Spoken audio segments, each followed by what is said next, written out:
Welcome to the knowledge bird academy. আমি Sourav sir বলছি knowledge bird academy থেকে।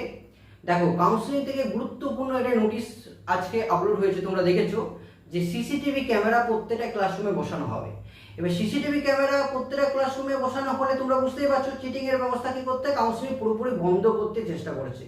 তো চিটিং যেহেতু করা যাবে না, তার জন্য সিসিটিভি ক্যামেরা কাউন্সিলিং থেকে বলা হয়েছে প্রত্যেকটা প্রাইভেট কলেজ অ্যান্ড প্রত্যেকটা গভর্নমেন্ট কলেজে কি সিসিটিভি ক্যামেরা বসাতে হবে। এবার সিসিটিভি ক্যামেরা তোমরা বুঝতেই পারছো সামনে পরে এক্সাম দিলে কী রকম এক্সাম হতে পারে। কারণ তোমরা যারা প্রিপারেশন নিচ্ছ তাদের ক্ষেত্রে তাদের কোনো অসুবিধা নেই, কিন্তু যারা এক্সামের প্রিপারেশন নাওনি, যারা ভেবেছিলে আমরা চিট করে পাস করে যেতে পারি, তাদের ক্ষেত্রে কিন্তু একটা বড় প্রবলেম দেখা দিয়েছে।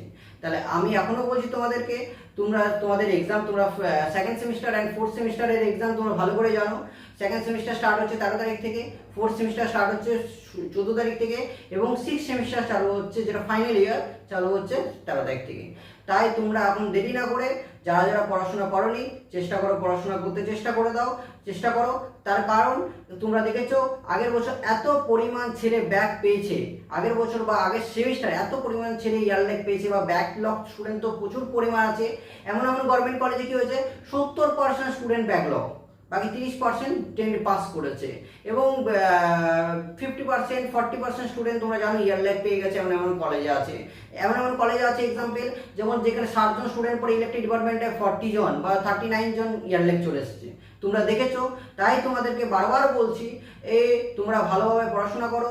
আর বেশি টাইম নেই তোমাদের কাছে, কয়েক ঘন্টা পড়ে আছে মাত্র, তোমরা পড়াশোনা স্টার্ট করে দাও। কারণ প্রত্যেকটা এক্সাম তোমাদের রুমে কি থাকবে, সিসিটিভি ক্যামেরা থাকবে। আর আরেকটা গুরুত্বপূর্ণ খবর, যেটা এই মাত্র একটু আগে মানে কাউন্সিল ডিক্লেয়ার করলো, যে তোমাদের অবজারভার তো থাকবে, তার সঙ্গে সঙ্গে একজন রুবিং অবজারভার থাকবে, মানে টোটাল 2 জন থাকবে। রুবিং অবজারভারও থাকবে, তার সঙ্গে নর্মাল যে অবজারভার আমাদের এক্সামে থাকে তার সঙ্গে অবজারভার থাকবে। তাহলে এটাও একটা বড় গুরুত্বপূর্ণ খবর কিন্তু তোমাদের কাছে।